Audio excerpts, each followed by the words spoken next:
Hey guys, so we're University of Waterloo Robot in 3 days. This is going to be our final recap video of what we've done in the past 3 days. For our robot, we decided to focus mainly on scoring low goals and getting as much balls as we can as quickly as possible. And we also have a spinner at the back to basically just spin the control panel. And we have our climbing system here, which we'll go into depth later as well.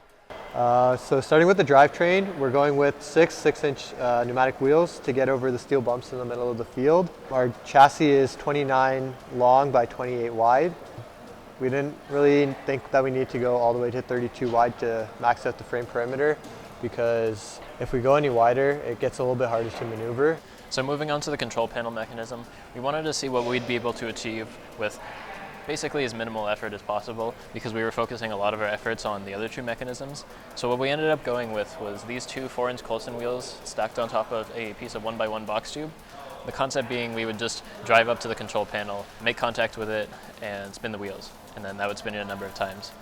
The wheels are spaced in such a way that the bottom Coulson will contact the bottom plate of the control panel, and then the top one will contact the top plate.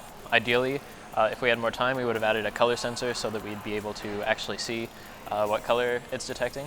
Yeah, so our original prototype of this mechanism was just holding a 775 on the gearbox with the Coulson on it and holding it up to the wheel, and that worked pretty well, so we decided to just go with it. It's also a fixed mechanism, so it doesn't articulate outside of our frame perimeter. It's just set up in a way so that it's right up at the edge of our frame perimeter, and we're taking advantage of the fact that our bumpers fit under the tunnel in the trench. We didn't really get a lot of problems with it. Yeah, it's pretty straightforward. So moving on towards the ball mechanisms. So we decided to do a drop-down intake. It's just piston actuated. We have a 6-inch 3/4 bore piston that'll extend and move the arms all the way up and down. So one of the hardest things actually for this robot was to get that external intake on.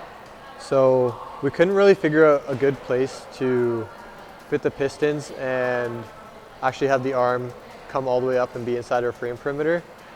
So the geometry for that was very difficult, and that was the only thing on the robot that we actually had to take into CAD to get it to fit properly.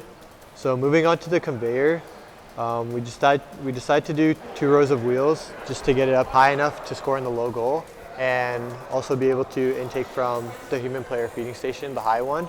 We just run it in reverse, and it'll suck in the balls rather than shooting them out. We were originally going to do a combination of wheels and belts, but we had to move away from the belts because we didn't have any, and when we prototyped, we did it with only the wheels, and it seemed to work well enough to use.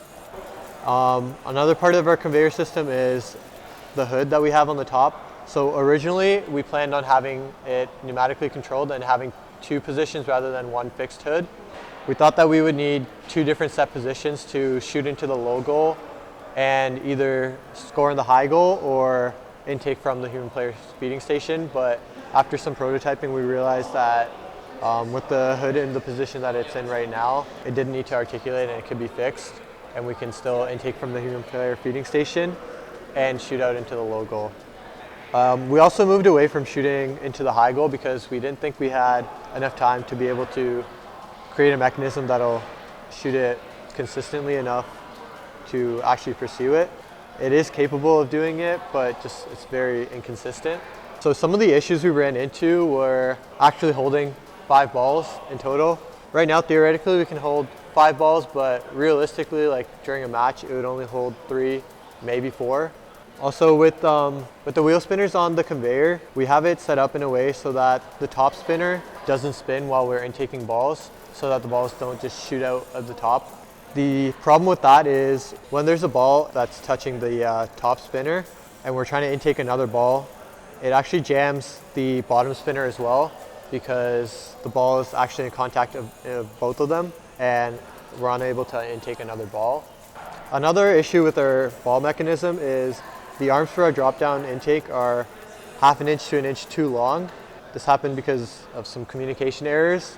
Because of that, there is a small dead zone between the outer intake and the inner ball mechanism. Sometimes the balls will spit out rather than going into the inner intake when the inner intake is like jammed. So we were also limited with the wheels that we could use. We would have much rather used mecanum wheels so that we can funnel the balls a little bit better and get them into the right position so that we can fit more balls. Also on our drop down intake, we would add some mecanums to funnel the balls properly to the center. And finally, we have our climbing mechanism. So our original design was we were going to go with a telescoping arm, but because we didn't have the materials for that, we would have needed 2 different sizes of box tube, one to fit inside the other to make an actual proper telescope. So we decided to just go with a cascading elevator controlled by 2 775s, which control a spool. We have 1 rope to power it up and then another one to power it down. And then the hook is 3D printed.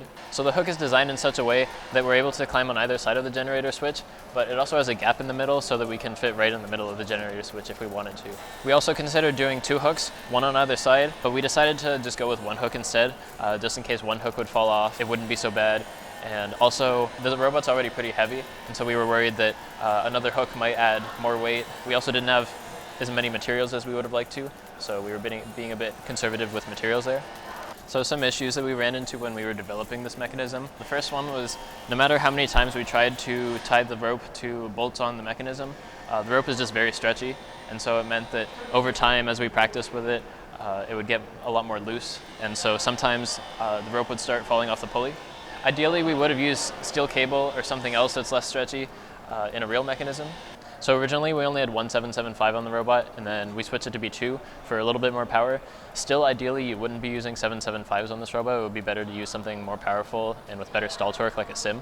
Another thing we would have liked to do if we had more time and resources was add a ratchet to the mechanism so that because we need to stay up for 5 seconds after the match ends, it'll allow the robot to actually stay out even though the motors have been powered off. That also avoids burning out the motors. So another problem that we experienced with the climber is because we only had 1 down rope and 1 up rope, the forces on either side of it were uneven, causing it to bind as it got closer to the top. So this meant for a lot of our tests we weren't actually able to get it to go up the full length. We would have to give it a little bit of help. So ideally what we would have done is added ropes on both sides so that they could be balanced, and probably greased it a little bit, and honestly probably put bearings on the sides of it so that it rolls up smoothly, because currently it's just rubbing against those aluminum plates.